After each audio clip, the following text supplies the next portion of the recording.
Why mafia goes on and on? Because mafia is something rooted in society. The mafia is infiltrating the economy, business. November 2021. Italian law enforcement were jubilant, for good reason.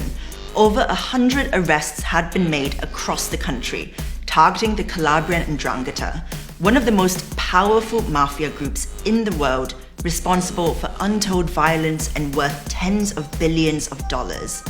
Amongst the property seizures and dizzyingly large cocaine busts, a few strange details went under the radar. For one, how a batch of coke that had made its way from South America was stamped with a logo featuring an eye and a compass, the universally known symbol of Freemasonry. It wasn't a one-off. Further packets revealed the same symbol, alongside the Greek letter Alpha and Omega. For some, it sparked concern about an increasing coziness between mob bosses and Masonic lodges across southern Italy, with their alleged rogues gallery of corrupt senior police officers, grasping politicians, and local business elites. Just how deep does it go? Welcome to the business of crime.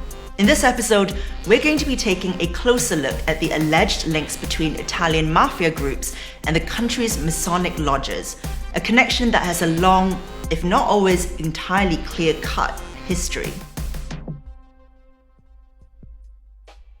Few organizations have captured public imagination and suspicion over the years quite like the Freemasons.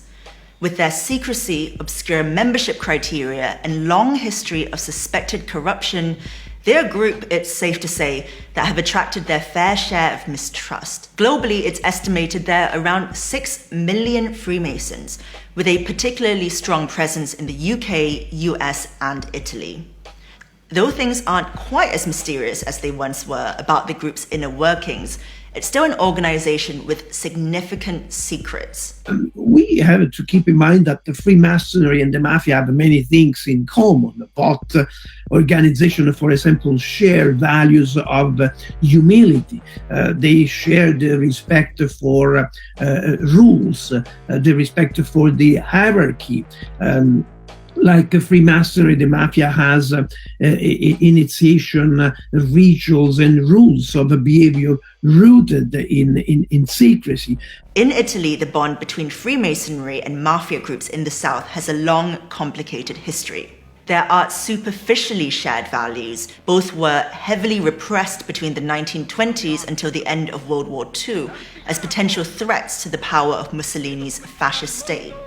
And both have a long, contentious relationship with the pillars of Italian political and commercial society, one where rumors of collusion and corruption are never too far from the surface. The fact that the 'Ndrangheta is well connected and deeply rooted in the society, with connection to politicians, businessmen, police officers, magistrates, judges, and that's the strain of the Mafia. In a wiretapped conversation in 2013, one 'Ndrangheta boss, Pantaleone Mancuso, summed up the relationship. The 'Ndrangheta is no longer, he said. The Freemasons remain.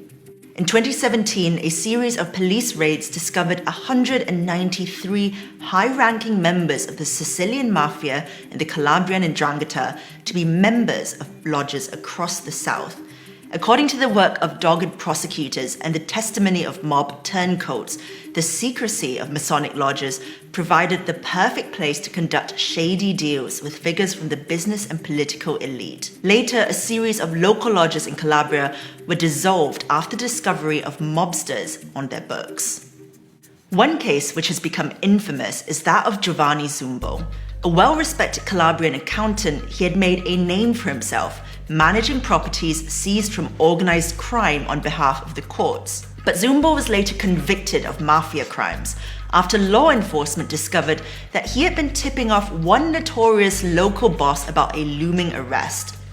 We have this guy, an accountant, that goes to Pelle, one of the biggest godfather of 'Ndrangheta, while he was on the run. He goes there and tells to the man, there are the recordings of this, telling, be careful, they are going to arrest you, they are going to make a big operation a week before, and giving also the exact numbers of people that they are going to be arrested. When it's going to arrest himself. How could an accountant get inside information about a sensitive police operation? Turns out one of his fellow Masons was a senior police officer on the same force. This is, critics allege, how the relationship works. Lodges are a connecting bridge between organized crime and the state. In late 2021, Masons in Rome won a landmark case that they say poured cold water on years of persistent accusations. It started with Stefano Bisi, Grand Master of Italy's biggest lodge, the Grande Oriente Italia, which has over 23,000 members. In 2017, he labeled the sweeping investigation into mob Mason ties an anti-democratic witch hunt. After being slapped with a defamation lawsuit by the prosecution, the case was thrown out by a judge. In this case, for example, Bisi, that is the Gran Maestro della Grande Loggia d'Oriente in Italia, he expelled Pittelli immediately. And he said, you see, I cannot control everyone, but I did move him out as soon as I got to know the situation. What really hurt, Bisi said, was the blow to its reputational prestige, in that it prompted the United Grand Lodge of England to formally distance itself from the Grand Oriente. After all, he said, 193 cases from thousands of members hardly spelled a crisis, a spirited bad apple defense of the Italian Masonic fraternity.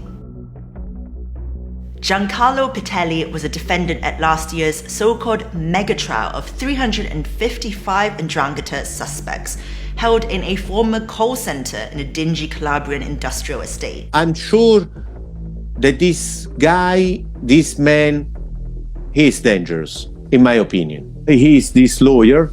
At the moment he was arrested, it's still under investigation. That was arrested because he was the lawyer of important godfathers. Cases like Pittelli's make the complexity clear. Are the 'Ndrangheta and other mafia groups deeply embedded within the contemporary Italian Freemasons? Or is it really the case of a few lone chancers opportunistically picking up whatever crumb they can?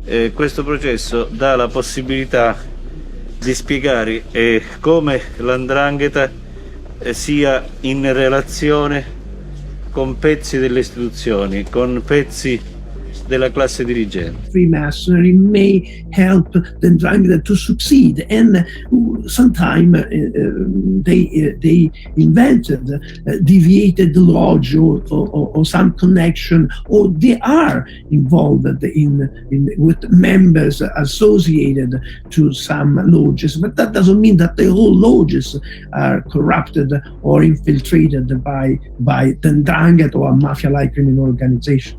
It's just around the money and power. So it's something, because the people think, why we never defeat mafia? We will never defeat, because it's really good and evil, the eternal fight.